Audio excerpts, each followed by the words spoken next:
ആത്മസ്വരൂപികൾക്ക് വിനീതമായ നമസ്കാരം.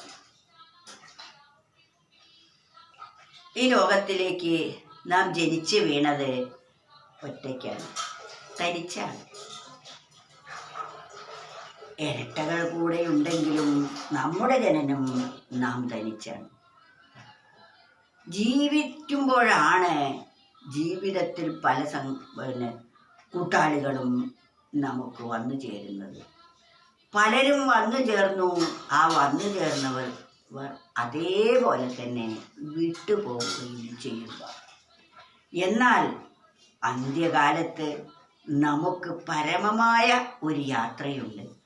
ആ യാത്രയിൽ ഈ ലോകത്തിൽ നാം എന്ത് നേടിയോ അവയൊന്നും നമുക്ക് സഹായത്തിന് വരില്ല. ഇവിടെ എന്ത് നേടിവെച്ചോ, സമ്പത്തോ വീടോ സുഹൃത്തുക്കളോ ഒന്നും നമ്മുടെ കൂടെ വരില്ല. ബന്ധുക്കളൊക്കെ ശ്മശാനം വരെയും സമ്പത്ത് വീട് വരെയും നമ്മെ അനുഗമിക്കും. വീട്ടിൽ വെച്ച് സമ്പത്ത് യാത്ര പറയും, ബന്ധുക്കളൊക്കെ ശ്മശാനത്തിൽ യാത്ര പറയും. പിന്നെ എപ്പോഴും നമ്മോടൊപ്പം ഉള്ള ചിലരുണ്ട്. നാം ഇവിടെ ചെയ്യുന്ന പ്രവൃത്തികളുടെ ഫലം, കർമ്മഫലം. ആ കർമ്മഫലം നല്ലതായാലും ചീത്തയായാലും അത് നമ്മോടൊപ്പം ഉണ്ടാകും. അതിവിടെ ഉപേക്ഷിച്ച് പോവാൻ സാധിക്കുകയില്ല. എന്നാൽ നാം ജീവിക്കുമ്പോൾ ചെയ്തു വെച്ച ദുഷ്കർമ്മങ്ങളുടെ ഫലം ലഘൂകരിക്കണമെങ്കിൽ അതിൻ്റെ ഇരട്ടി നമ്മൾ സൽക്കർമ്മങ്ങൾ ചെയ്തു വയ്ക്കാം. സത്കൃത്യങ്ങളെ കൊണ്ട് ദുഷ്കർമ്മങ്ങളുടെ ശക്തി കുറയ്ക്കാൻ സാധിക്കും. അത് ജീവിതത്തിൽ വേണം. ജീവിക്കുമ്പോഴാണ് ആ മാറ്റം നാം വരുത്തേണ്ടത്. അതുകൊണ്ട് ഒരു കവി പറയുന്നു, കൂടെ വന്നീടിൽ ഒരാളും അന്ത്യകാലത്തു ബന്ധുക്കൾ പോലും ഭാണ്ഡം മുറുക്കേണ്ട നാൾ വരും പൊൻകിനാവെല്ലാം അതോടസ്തമിക്കും. ജീവിക്കുമ്പോൾ എന്തെല്ലാം ആകാശക്കോട്ടകളാണ്, എന്തെല്ലാം ആഗ്രഹങ്ങളാണ് ഓരോ മനുഷ്യനും വെച്ച് പുലർത്തുന്നത്.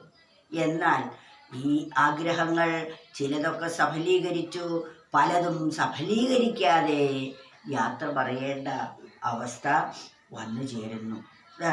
കൂടെ വന്നീടില്ലൊരാളും, നമ്മുടെ കൂടെ എത്ര പ്രിയപ്പെട്ടയാൾ പോലും, മക്കളായാലും ഭാര്യയായാലും ഭർത്താവായാലും, കൂടെ വന്നീടില്ലൊരാളും അന്ത്യകാലത്തു ബന്ധുക്കൾ പോലും, ഏറ്റവും പ്രിയപ്പെട്ട ആൾ പോലും അന്ത്യകാലത്ത് നമ്മുടെ കൂടെ വരില്ല എന്നത് ഒരു പരമസത്യമാണ്. എല്ലാവർക്കും അതറിയാവുന്നതുമാണ്. കാരണം ആരും കൂടെ പോയി കാണുന്നുമില്ല. കൂടെ വന്നീടില്ലൊരാളും അന്ത്യകാലത്തു ബന്ധുക്കൾ പോലും ഭാണ്ഡം മുറുക്കേണ്ട നാൾ വരും. നമ്മളൊക്കെ കെട്ടും കെട്ടി പോകുക എന്ന് പറയുമല്ലോ, ഭാണ്ഡം മുറുക്കുക എന്ന് പറഞ്ഞാൽ. ഭാണ്ഡം മുറുക്കി തൻ്റെ കർമ്മഫലവുമായിട്ട് താൻ പോകേണ്ടതായി വരുന്നു. ഭാണ്ഡം മുറുക്കേണ്ട നാൾ വരും പൊൻകിനാവെല്ലാം അതോടസ്തമിക്കും. എന്തെല്ലാം പൊൻകിനാവ് എന്ന് പറഞ്ഞാൽ എന്തെല്ലാം കാര്യങ്ങളെക്കുറിച്ചാണോ നമ്മൾ സ്വപ്നം കണ്ടുകൊണ്ടിരുന്നത്, അതെല്ലാം അതോടുകൂടി അസ്തമിക്കും. ഇതൊരു പരമസത്യമല്ലേ? എന്നാൽ ഒരിക്കലെങ്കിലും ഇതിനെല്ലാം കാരണമായിരിക്കുന്ന സർവേശ്വരനെ കുറിച്ച് നാം ഒന്ന് ചിന്തിച്ചിട്ടുണ്ടോ? ഉണ്ടെങ്കിൽ ആ സർവേശ്വരൻ എപ്പോഴും നമ്മോടൊപ്പം കൂടെയുണ്ടാവും. അത് മാത്രമേ നാം ജീവിച്ചിരിക്കുമ്പോൾ നമ്മോടൊപ്പമുള്ളൂ. ജനിക്കുമ്പോൾ നമുക്ക് സന്തത സഹചാരിയായി സർവേശ്വരൻ മാത്രമേ കൂടെയുള്ളൂ. പോകുമ്പോഴും തഥൈവ, ഭഗവാൻ മാത്രമേ കൂടെയുള്ളൂ എന്ന സത്യം നാം എപ്പോഴും ഓർമ്മിക്കേണ്ടതാണ്. അതിനാൽ ആ ഓർമ്മ നിലനിർത്തണം നമ്മൾ. അതിന് ഇത്തരം സുഭാഷിതങ്ങൾ നിരന്തരം നമ്മൾ വിചിന്തനം ചെയ്തുകൊണ്ടേ ഇരിക്കണം. നമുക്ക് നാമേ പണിവതു സ്വർഗം നരകവും അതുപോലെ.